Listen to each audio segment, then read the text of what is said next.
Dutton says he no longer is interested in the leadership, but says his challenge to Malcolm Turnbull helped put the Liberal Party in its best position in decades. The Home Affairs Minister credits Scott Morrison's miracle win in part to toppling Turnbull.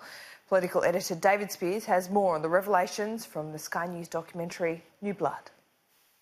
Scott Morrison doesn't mince words when recalling the task he faced as a newly installed Prime Minister. The country had been through one of its most traumatic experiences, and people, I think, were very frustrated with us for good reason. And those frustrations manifested quickly. First, at the Wentworth by-election, Malcolm Turnbull chose not to publicly campaign for Liberal candidate Dave Sharma. He probably needed more support from the former member for Wentworth, Malcolm Turnbull. He didn't do much to help the Liberal Party. And their actions were reprehensible. And then to turn around and lecture Malcolm Turnbull about his obligations, I found laugh out loud ridiculous.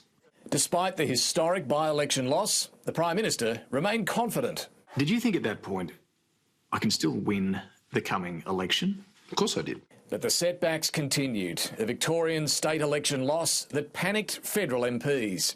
It was all about the federal Liberal Party and how bad and toxic they were.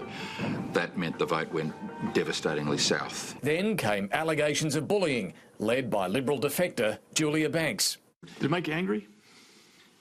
You just don't have the time for those indulgences, David. That doesn't mean you don't feel, of course you do. A chaotic year ended for the coalition, with polls predicting electoral wipeout. Scott Morrison began the new year with a holiday, one that would shape his campaign to come. What struck me about all of these people, these Australians, was, they weren't wearing wristbands, they weren't activists, and I wrote a little piece in my notebook about what they were talking to me about, their business, their family, their schools, and it was, if you like, a manifesto from Quiet Australians. Come May 18, the Quiet Australians would speak with their votes, defying the polls and pundits to deliver Scott Morrison an historic election win.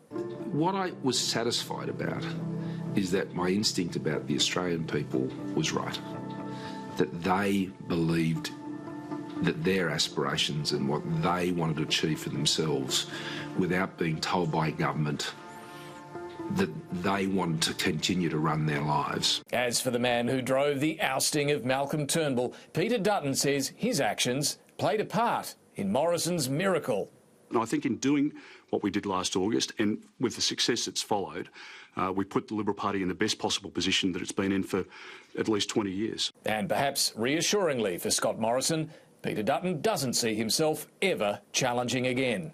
Would you still like to be leader one day? No, for me, it's very clear, and I hope this is the case, that there is now a long period of government under Scott Morrison now